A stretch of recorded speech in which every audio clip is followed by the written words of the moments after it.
So in terms of our newspaper being different from the big newspapers, we are exclusive to Harrison County. We do not stuff our pages with state news.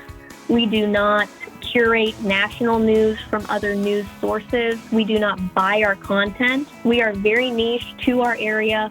Everything is written in-house with this purpose and vision in the minds of all of our writers. We are looking forward our way from Studio C in the 511 studios in the Brewery District, just south of downtown Columbus. Hi, this is Brett, and with me, as always, is Carol. We both have had opportunities to work with many media members over the years. My role in radio, Carol's role at both the university and as a director of a nonprofit. When an article crossed my screen regarding our guest, I was floored. She is the new owner-editor of a community newspaper in Eastern Ohio. Our audience may not consider that to be news, except that she's a 20-something local English teacher taking over a newspaper that's been printing since 1815, over 200 years. It's my pleasure to introduce Bonnie Rutledge. She is the owner-editor of the Harrison News-Herald. Thanks for joining us, Bonnie. We appreciate it. Thank you. Hello. I so appreciate you having me on. Bonnie's basically working two jobs that are more than full-time individually. So she's calling in to us from Eastern Ohio. We are really proud that you are so willing to give us your time and wisdom. We know you're a busy person, so thank you for that. But let me first set the stage for our listeners, because they're probably like going, "Where, Harrison County, where's Harrison County?" Many are not going to be familiar with your community, but your newspaper represents that county, and it resides in the village of Cadiz, and I'm hoping I'm saying that correctly. Harrison County sits in the mid-eastern area of Ohio, just one county west of the West Virginia border, and it is just about 14,500 citizens. It's actually the fifth least populated county in our state, so lots of area, not a lot of people, but it's named for General William Henry Harrison, who later became president of the United States. And shout out to Ohio. We have 8 Ohioans who have been president over the years, and Cadiz is the county seat. But Harrison County is an aging population, and actually all of Ohio is an aging population. Your average age is 44. There are no large cities, but you have 10 villages and 15 townships, so there's a lot of government that's going on out there. And for those who are history buffs, how many times have we heard Tippecanoe? Well, Tippecanoe is located in Harrison County, and it was General Harrison's nickname. We all hear Tippecanoe and Tyler too. I think that was a presidential slogan. The village of Cadiz has just about 3,500 residents. It's well known in the shale industry, but it is mostly well known as the hometown of actor Clark Gable. So I was telling Bonnie I needed to say all that other stuff so I could make sure I got in Clark Gable. Bonnie, again, welcome. Thank you for your time. Let's first start out by talking about you and your story. Let's give our audience an overview of your career path and how you ended up becoming a newspaper owner. So thank you again. I think, not to be long-winded, but I do think my story starts while I'm still in college.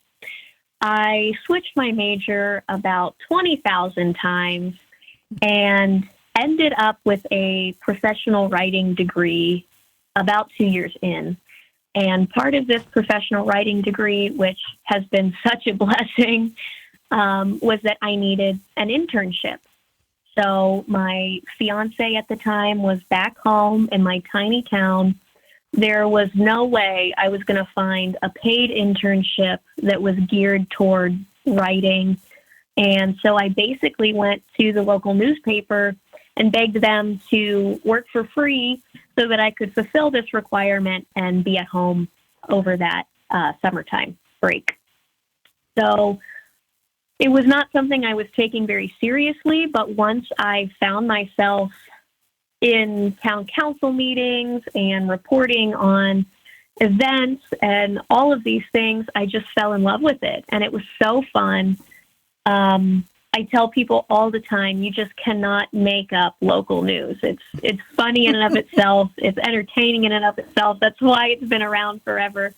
And so I went back to Cedarville after that summer where I graduated from and ended up winning a silly award for most interesting internship report.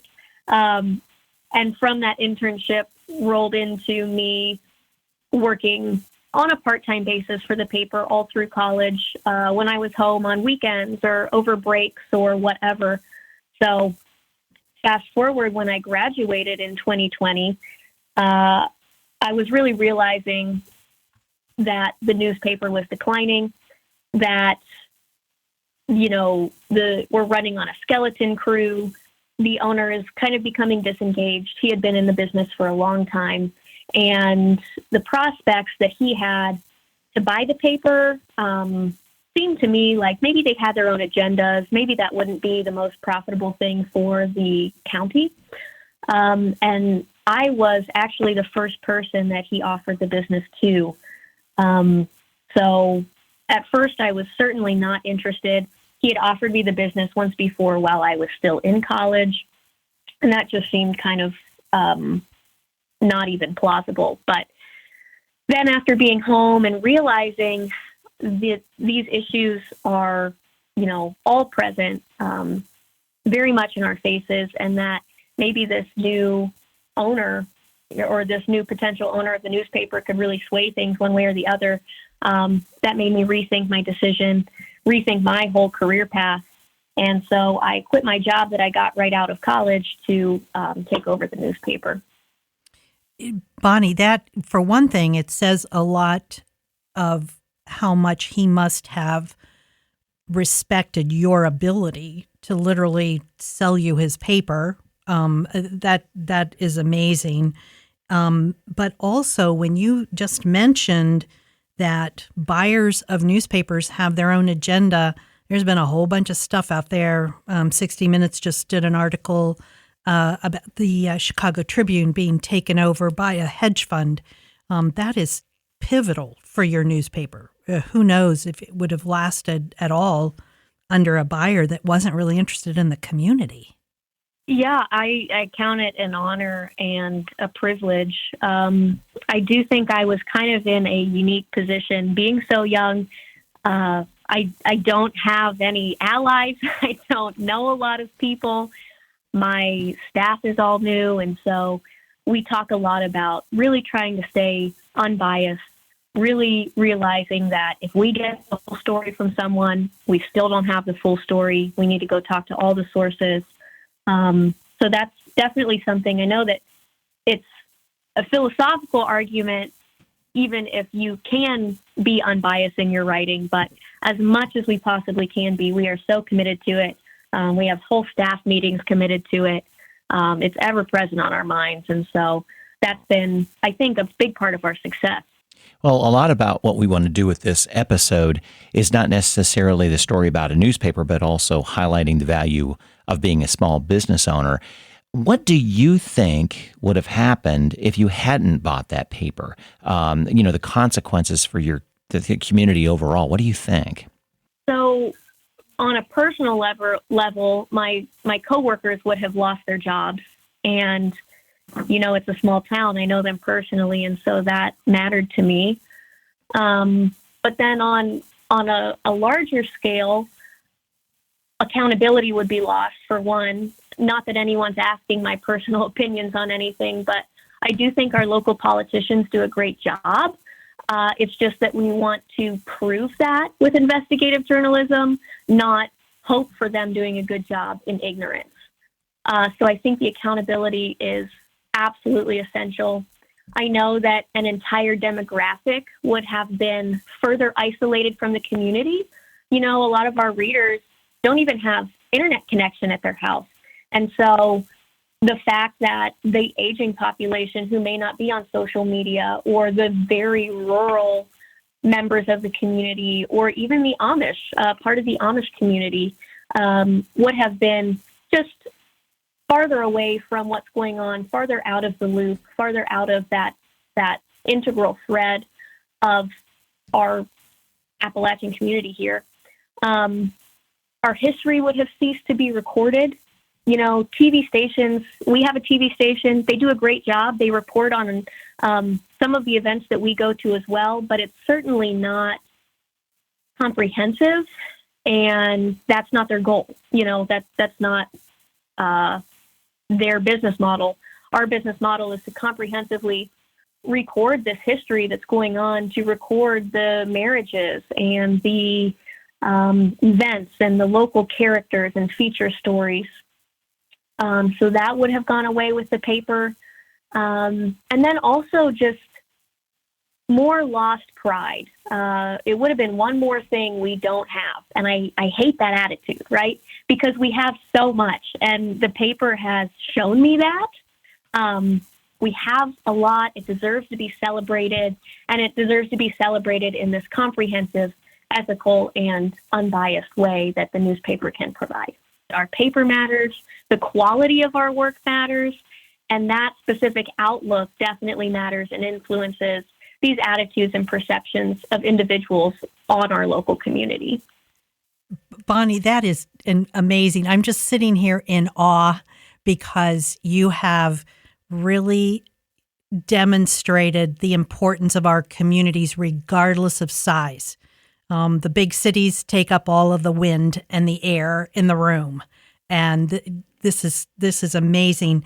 Let me just follow up with my next question as to what you were just saying. So you're looking at what are the goals, the mission, the vision? What do you want to accomplish with the newspaper then? Obviously, from a business standpoint, we want to continue to increase our subscribers and our advertising. My staff and I just celebrated this week a record number of subscribers. We are increasing for the first time in 10 years instead of declining in numbers. Our paper has grown from 8 pages to 14 pages. And we haven't even, I haven't even been in charge for a full year, so that's really exciting. We're going to continue to up those goals. We also want to grow our coverage area. So we cover all of Harrison County, but there's a lot of these fringe towns on the outskirts of our county who are also not getting coverage from the other bigger newspapers in the area. And so we'd really like to reach out to those guys as well. And then, of course, we'd like to attempt some more modern iterations of digital news, how to reach, say, the high schoolers and the Gen Zs of our area as well. But all while keeping print alive and keeping print our main focus. Well, we noticed that your online subscribers don't pay anything for the electronic version. Typically, newspapers are increasing their costs, telling us that advertising is down or the cost of printing is soared upward. How are you affording to do the electronic version free of charge? And I'm kind of wondering if it may be a goal of yours to keep it free, considering where you are. That's a great question. And I think that depends on how you answer the question of what is your business model and what is your goal. If our goal is to keep print alive and to keep print the main focus like it has been for the past 200 years, then the e-edition is just a bonus. It's in addition to if you kind of want to dip your toes into the water of the local newspaper, essentially. When I first came in, I didn't want to shake up our business model too much. I didn't want to change too many things because when I bought it, it was viable and I knew that I could do a lot with it. So we may change the cost of the e-edition in the future. I haven't necessarily decided. Print right now is doing well, and it's just the print is so fun. You get so much from the print that it's digitally difficult to recreate the same experience in a PDF. So if we do something digitally, it's going to have to be a lot better than a PDF for me to feel good about charging for it. But I am excited. I have some ideas for that.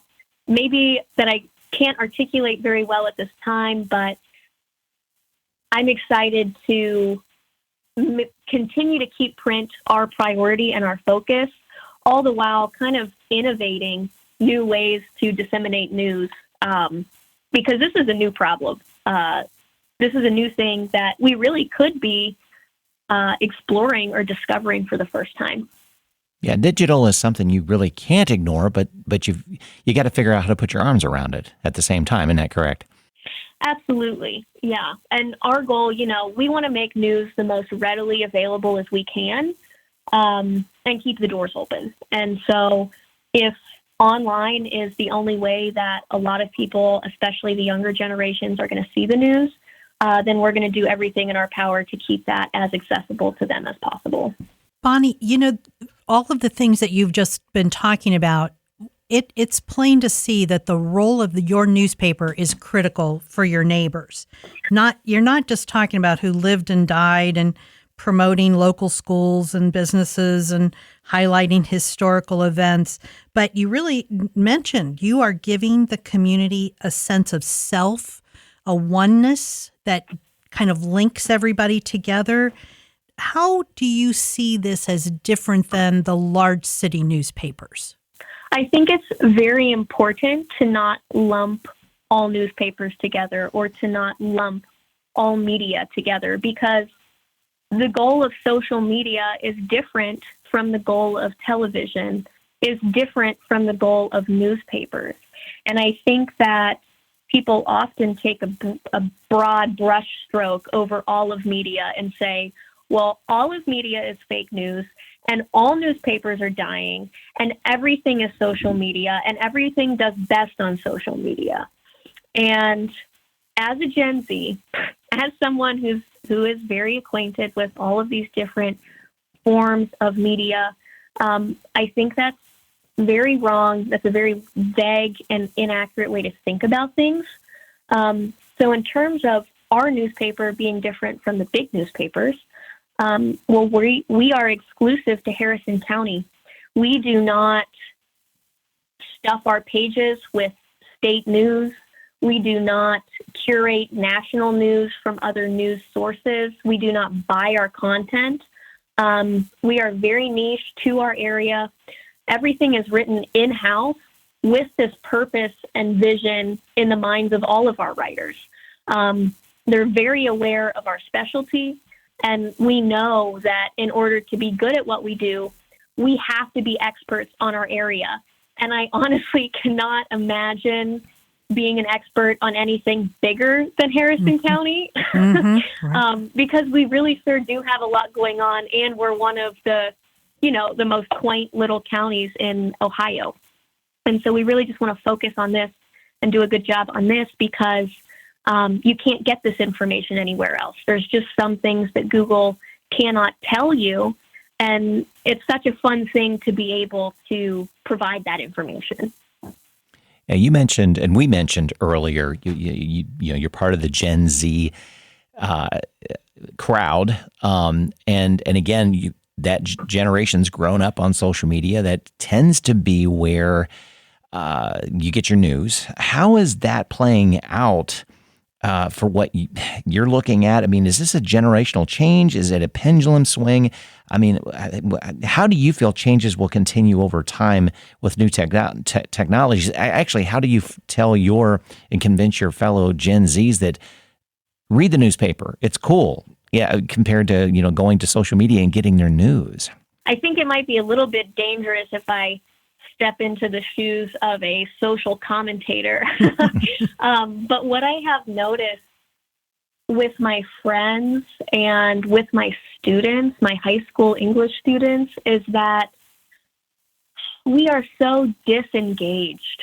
I actually deleted my social media profiles about a year ago, because I knew that I didn't have time to be on social media and do all of these things that I wanted to do. And so I chose my goals over social media.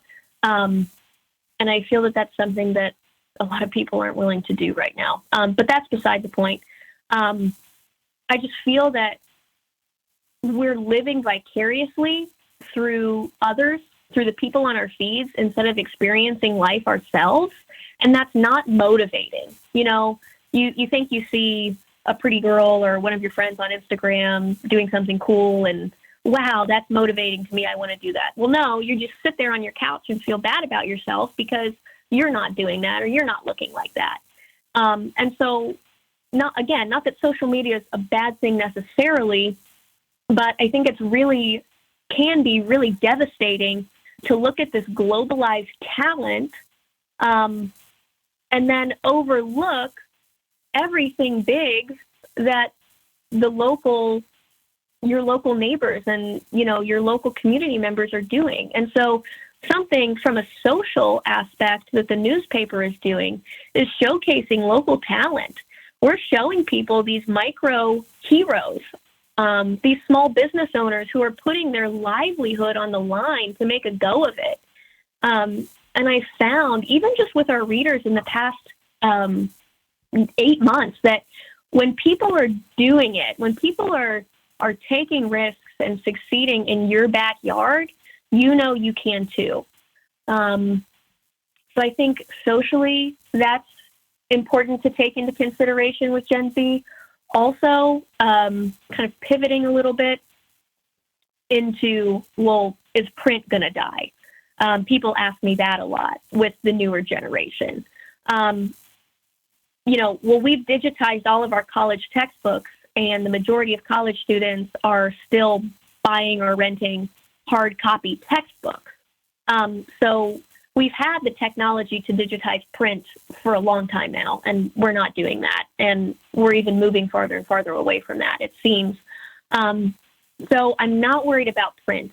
I'm not worried about the importance of this local newspaper. And so what I am worried about is that we are so distracted that we don't worry about knowing the full facts, knowing the full story. We don't place ourselves in our community because we're so distracted by this global stage. What social media is it's not comprehensive. And so this is dangerous when it's distracting us from the actual worlds that we're living in. At the newspaper, we are trying to connect the dots to, paint a full picture of what's going on locally, while you get on social media and they, throw 50% of the dots out the window, and then you have to try to pick them up and figure out what's going on from people's opinions and, half-truths online. So obviously society is going to continue to evolve. Obviously news is going to continue to evolve because there are so many untapped possibilities here. But more than print, I'm concerned about the apathy of our generation long term, and just really waking my friends and my generation up to see that your life is only as good as the community that you live in. That very well said, Bonnie. That's amazing and so very true. Social media has certainly changed our notion of our world, and as well as our small communities, and it's not necessarily for the good. Let's continue in this conversation, and I want to ask you. Things have changed over time. All of these mediums, TV, print, radio, we see that that's all going to be different over time. But when you're really talking to your readers, what do they want from you? What do they see the newspaper being to the community? Sure. And I think, again, I don't want to be repetitious, but our readers continue to tell us that they want us to stay local. They want us to give them this information that is not readily available anywhere else. And so a lot of times people say, okay, well, I'm just not a politics person. Why should I read the local newspaper? Well, we have so many elements outside of the realm of politics that are still local. For instance, a couple months ago, we added a column called Dear Anne, and it's pretty much the equivalent of a Dear Abby column, except it's written by a local lady, and our readers submit questions for it. We also have an Amish column where an Amish lady, Catherine, gives us some updates on the Amish community, and then she shares one of her homemade recipes with us each week. And so it's just all about these little infusions of wisdom and these social aspects and different businesses and recipes and all of these things that, okay, well, you would probably look to social media for that, but you're looking to someone in a different country or in a different state for that information when really your neighbors and your community members also have really good answers to those same questions. Mm-hmm. What surprises fell into your lap after you took over the ownership of the paper? Yeah, certainly. My dad is also a small business owner and an entrepreneur himself, and so I've seen him be the actor in a lot of different business ventures. And I guess the one thing I've learned from him is that you can't predict a lot of what's happening. You have to take risks. And when I bought the newspaper, I knew that there was a lot I didn't know about. I knew that there were a lot of aspects of the business that I wasn't even educated enough about to ask questions before I purchased the paper. And so I just tried to make the best judgments I could in the beginning and say, all right, I'm going to just face these risks and these issues as they come and tackle them, because that's part of it. So there have been a lot of surprises that I did not know about when at the time of purchase. I had to hire almost all new staff, which was completely unforeseen, and oddly, all for very different purposes. But we've got a great team of people here. We've almost doubled our staff. So that's been a huge blessing. I've also been really surprised that it's taken so much effort to get people to take me seriously. And I think that is because of my age. I don't know. I never thought about that before I took over, but I do face that very frequently. But I'm just very surprised and extremely grateful for how well it's gone in spite of my my youth and my inexperience. I accredit a lot of it to the staff who has joined me in this mission. It just would absolutely not be possible without them, and of course without the support from the community as well. Bonnie, you have given us so much to think about in this episode. As I said, I'm in awe of this notion of the importance of our small communities. Just like we put a lot of emphasis on small business, small communities really are the ones who are holding up probably the larger communities. When we wrap up each of our episodes, we ask our guests to give us some words of wisdom.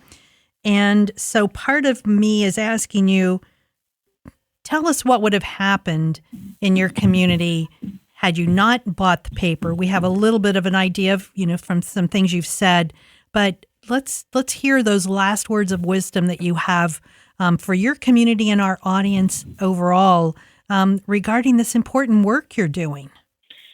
Sure. I just feel that when the community loses its voice, you lose your voice. And, that's just so clear to me that we need each other. We need our neighbors for successful living of all ages and of all backgrounds. And the beauty about the newspaper is that it extends your reach beyond your Facebook timeline. It extends your reach beyond your regular errands you run. It informs and it brings together commerce and politics and sociality all into your lap because it's all for the individual. And I think that when we start realizing the community is our personal responsibility and our personal reward, we begin to treat our neighbors and our small businesses differently. What would you say to the folks who are listening to us to convince them to do that from their standpoint? I would just say, know what's going on. Pick up a local newspaper. See what you like, see what you don't like. Engage with your local media outlets. Let them know what you need. We are dedicating our entire lives to this. And so it's really nice when we get feedback. It's really nice when readers are engaged. And man, it is so encouraging when people come to us and say, hey, I read your article, and because of that, I went and donated to this place, or because of that, I got my oil changed at so-and-so's garage who advertised in your paper. And so pick up that newspaper, look at the local advertisements, read these local political stories, read the feature stories about your characters in your area, and just take a second to realize all that we have instead of looking at what you don't have in your area. Well, thank you so much for joining us, Bonnie, and continued success. It is such great news to hear that your subscribers are up. You're seeing almost doubling the amount of pages in the newspaper in the last year. That's fantastic. So it sounds as though even though they didn't know where you were coming from and your age was deceptive, they're actually putting their arms around you and welcoming what you're doing with the newspaper. That's great. Congratulations. Thank you. I so appreciate that. And listeners, don't forget, check the show notes out for our podcast on the website. We're going to have a link to the newspaper as well as more information about the article that we found out about Bonnie as well, too. But, stay in contact with your local newspaper as well. I think Bonnie's given a great advice that, get involved. Bonnie, thank you so much for coming. Brett and I kind of like going out on the road. So if you've got some exciting things going on out there in Harrison County, I may convince him to take a trip and we'll come out and visit. I would love to see Caddis and where Clark Gable was born. So that would work out really well. Thank you again. We really appreciate it. Oh, man, we'd love to have you for sure. Thank you.